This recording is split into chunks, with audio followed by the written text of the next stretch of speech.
welcome dear students once again to our NPTEL MOOC module on health economics. We are covering the unit on demand for health with a focus on Grossman model. We have already discussed in the previous lecture on Grossman model, hence our this model is on Grossman model 2.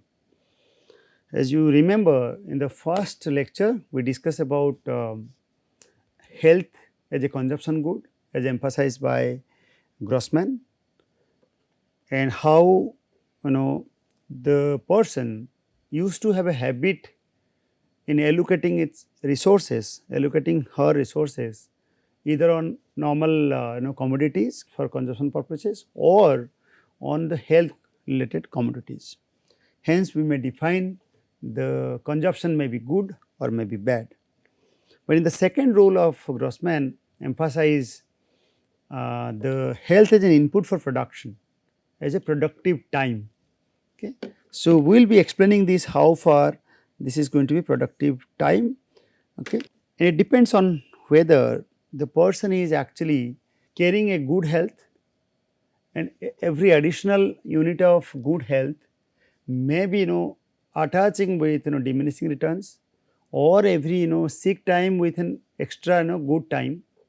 If you get it, that might be substantially increasing your productive hours and substantially decreases in sick time. We will discuss all sort of things.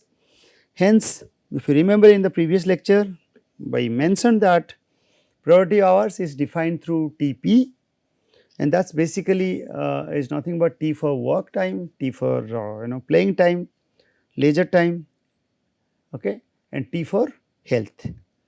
All right. And there are diminishing marginal returns to productive time from health. I mentioned specifically this is of theta stands for 24 hours, this P stands for productive hours, okay. H stands for health, and this stands for playing, time for playing or time for leisure related activities, this for work. Okay. So, here is the one that is illness abundance curve. We have mentioned that how it is actually inversely proportional. If you are little confused with this line, please refer to my discussion in the previous lecture. We have a trade off between health and time for sickness, okay. And if you have the allocation and of these two, you have a maximum of 24 hours. Out of 24 hours, the sick time and productive time, the sick time and productive time is important. Health, we have mentioned that health is considered to be an allocation of your time for productive purposes. Hence, Grossman defined through illness abundance curve. And we know that minimum health is required. It is not going to be starting from the vertical axis or from the zero gradient. It should start from a minimum level. If the minimum level of health is not attended, then there is no question of productive hours.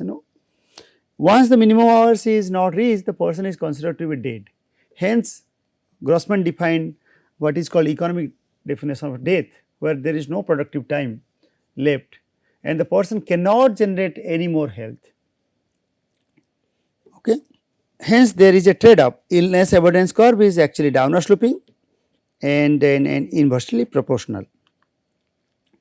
The three roles of health as per Grossman: for health as a consumption good, health as an input for production, and health as an investment as capital.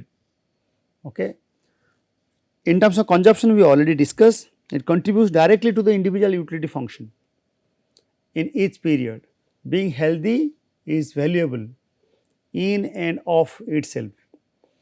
Input into production, it generates productive time, that is TP, which is useful for producing even more of H and X. And the third will be emphasizing on capital for sure, but at this moment just clarifying how three roles are defined. Unlike other good, it endures, health endures from period to period. It can accumulate or depreciate over time. So, improvement in health today can lead to better health tomorrow. This will be discussed in our multi-period setting.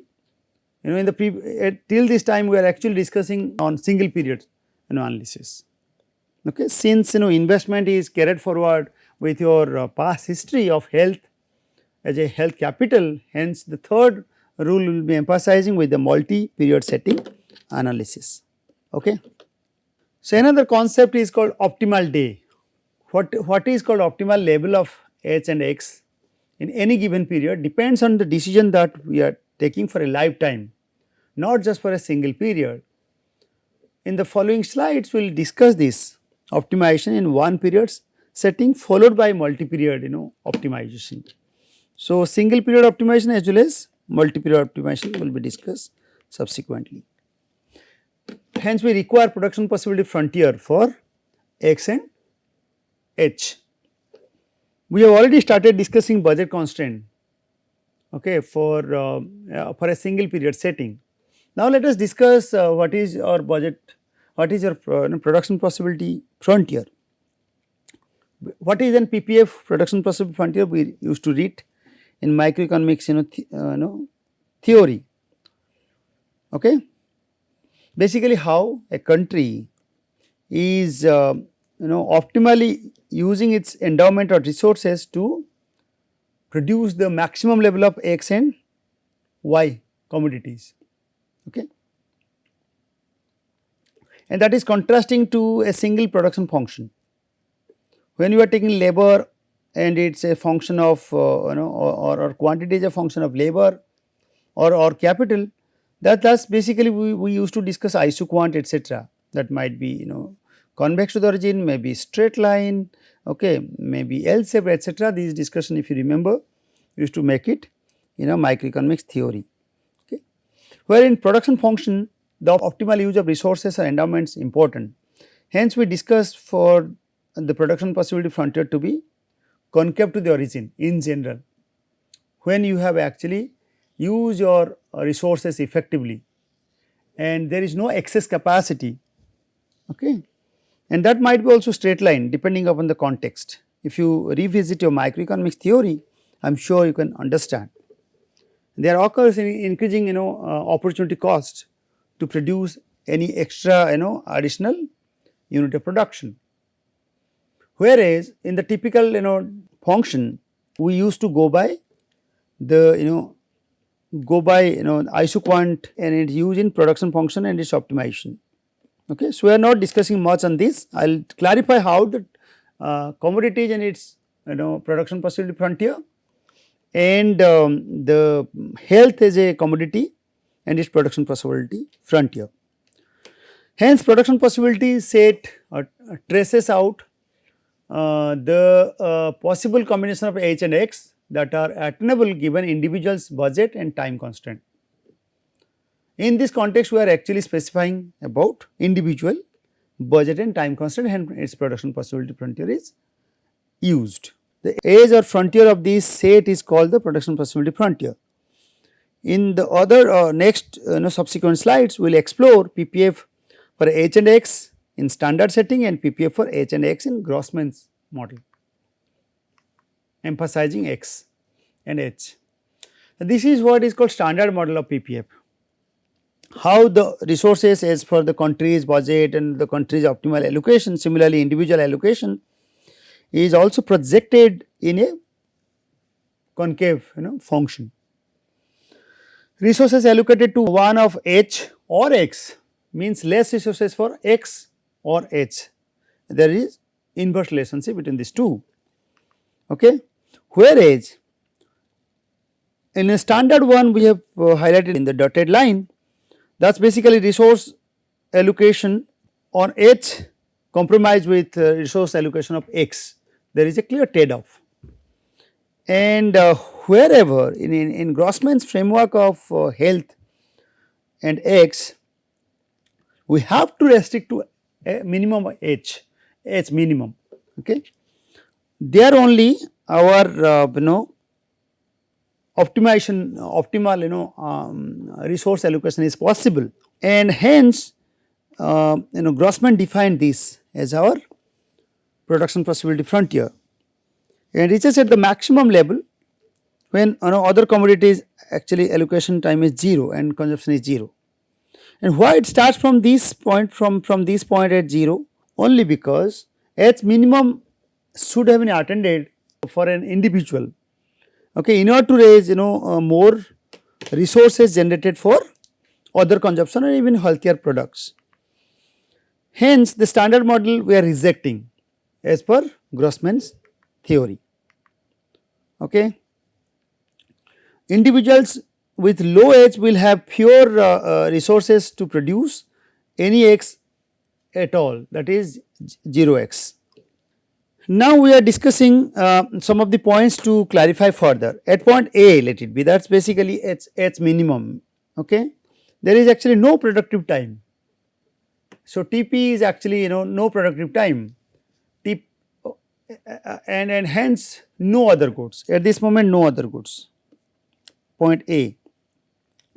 At point B, we H is greater than that of H minimum. Okay. The H corresponding to this, we have a point H that will be of course greater than this. The person is relatively healthier. Even small improvement in H yields large change in rise in productivity or productive time and even X.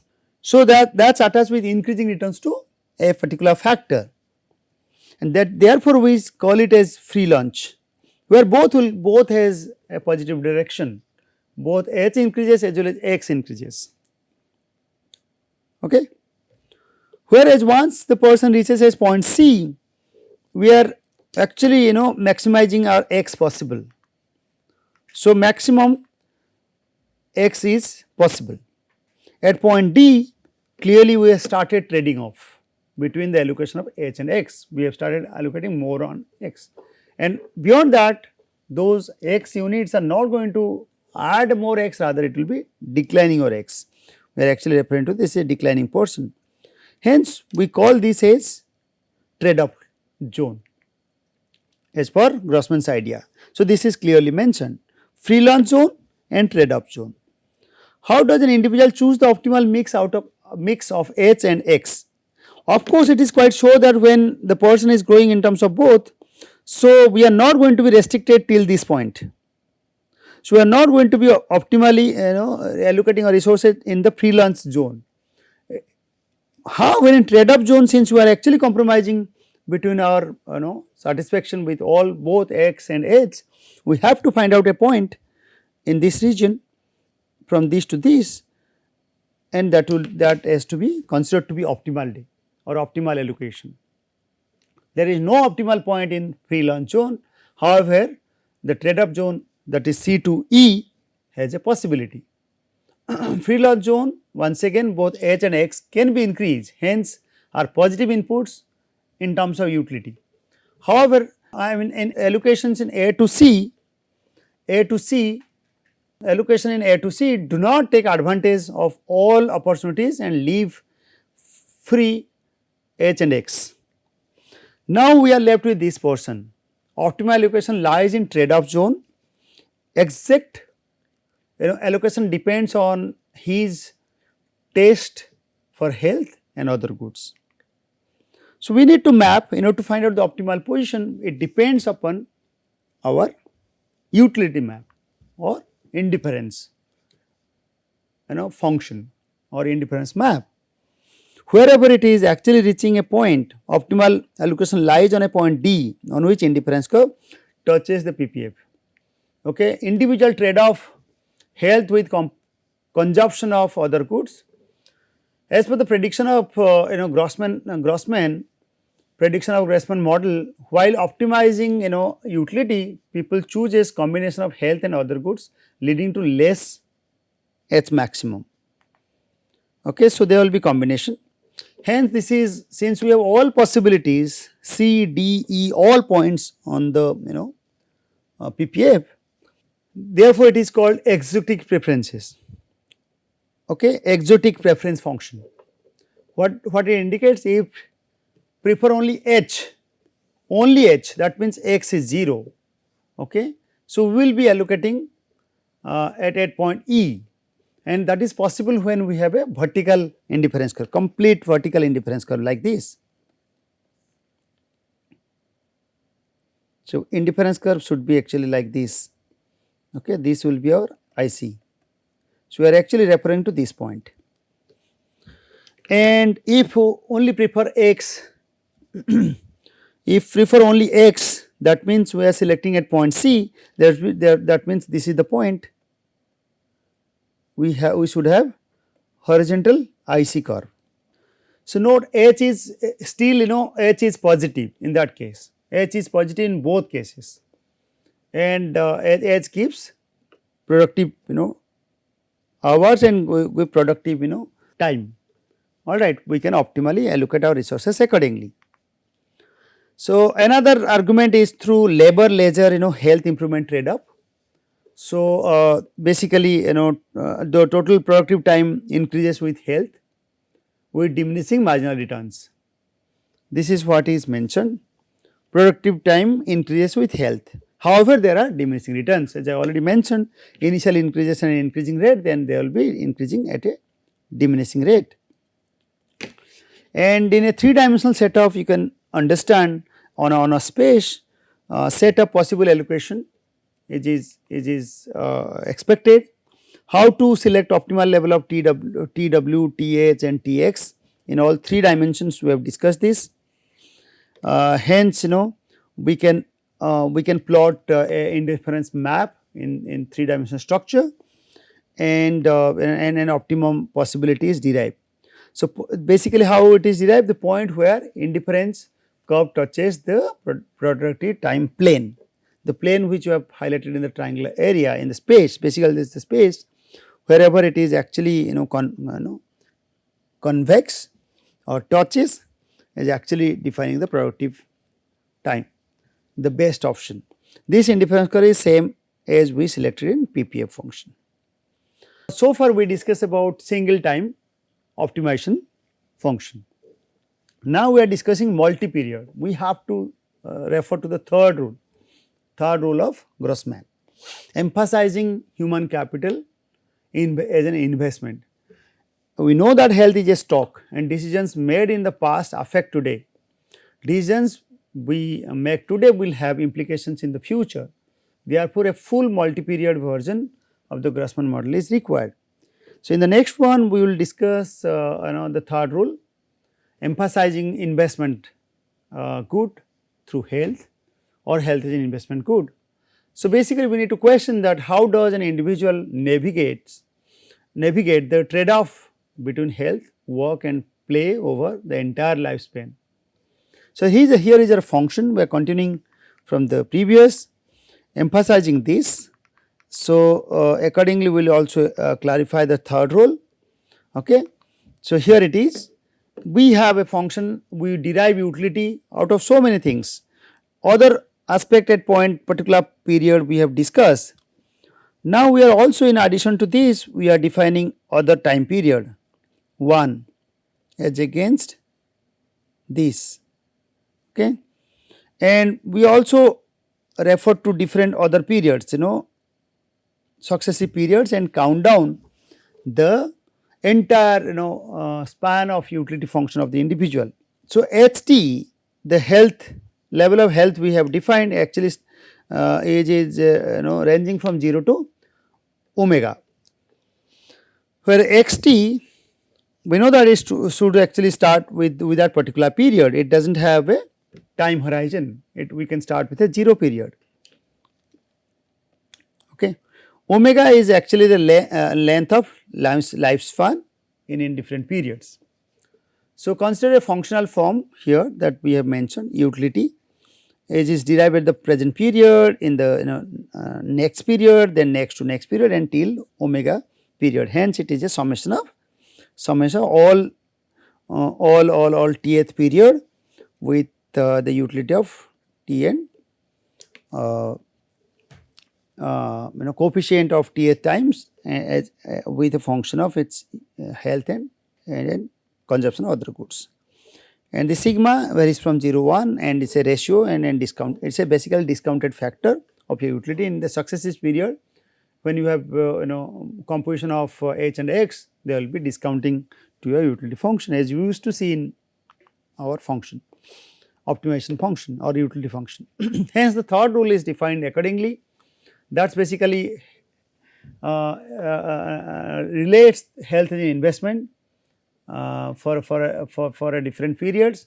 Health stores value from investment in previous periods, and health also depreciates from period to period. Let gamma be a depreciation rate. Okay. So, hence HT, which I have mentioned, we have also defined earlier, T minus 1 time for health, the stock of health in the T minus 1, the time allocation for this, and your market time period. Okay.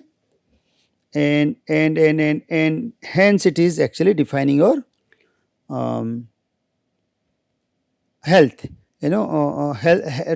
total health, as a capital, and that can be also presented with this 1 minus gamma. When we say it is basically, we gamma relates to your depreciation. So, depreciation of health plays a critical role in determining this function, the optimal level of health investment. Health stocks if increases, so that means the sick period, etc., decreases, and hence your productive time or the monetary value of this is actually returns to investment in health, that increases.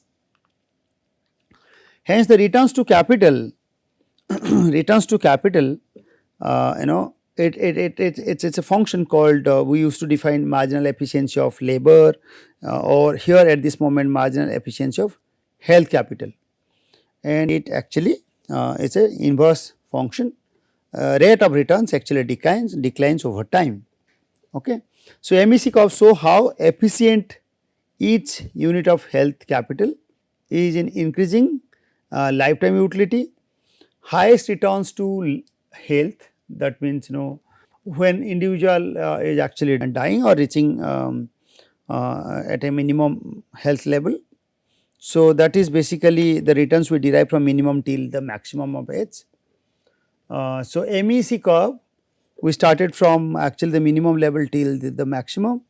MEC curve is downward sloping and reflects the diminishing marginal returns to health. We need to understand that even at age at minimum, the rate of return is not infinite. So, it is actually not infinite, it has to be with a non-infinite point. Okay. So, the rate of return is not infinity. So, what is this all about? Let me again clarify. What is the cost of investing in H then?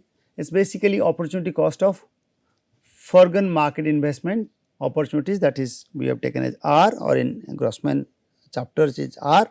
Depreciation of health due to aging, we have already mentioned as gamma. Okay. Hence, optimal investment in health depends on R and gamma. MEC curve shows the optimal health level associated with market price of health investment, that is basically R plus the depreciation rate. Basically at this price individual optimally chooses H star, at which the marginal cost of health investment balances the marginal benefit of health investment. When this is occurring, then return to health is considered to be optimal. Okay. So, what are the applications then of this optimal allocation of resources? Grossman model is best known for providing economic explanation for two empirical health phenomena, that is better health among the educated one and declining health among the aging people. So, one is on education and its efficiency of producing health. So, socioeconomic status health gradient, it is basically what is this, as explained, people with better education and wealth enjoy longer life expectancies. In explanation in Grossman's model is that the gradient arises because the well educated are more efficient producers of health. The more educated persons gains more health stock for each unit of health investment. So, basically there is a shift of this MEC, marginal efficiency of capital or health capital, which you already mentioned as downward sloping, and that is basically due to the rate of returns. And if MEC H for high MEC H, if you are saying it is basically high school dropouts, and MEC is C for college graduates. Okay. And MEC increases because of education. Another one is declining because of the aging one. The health capital is a inverse function, or there will be regressive change with respect to age. Why health optimally deteriorates with age? Grossman predicts that it is too costly to stay forever young. There are even biological reasons. Organs, health as in health assets diminishes over time, and diminishing rate is increases with age. Okay. So, basically the depreciation rate, that is gamma, increases with age, and in the figure we have mentioned that as individual ages, depreciation rate of health increases from gamma 0 to gamma 1. Okay. And the minimum of age attains, and hence the depreciation rate accordingly followed and presented in this MEC curve. Okay. Why health optimally deteriorates with age is actually mentioned. So, in the conclusion, we need to mention that we discuss about the cost of health that rises with age if depreciation rate on stock of health rises over life cycle, and the cost of health falls with education if more educated people are more efficient producers of health. Demand for a demand curve of health slopes downward due to diminishing marginal productivity of health capital. So, here are our readings for your ready reference or for your ready understanding. Here is our like this used to refer largely. Grossman you can also follow the original explanations we have mentioned in our slides.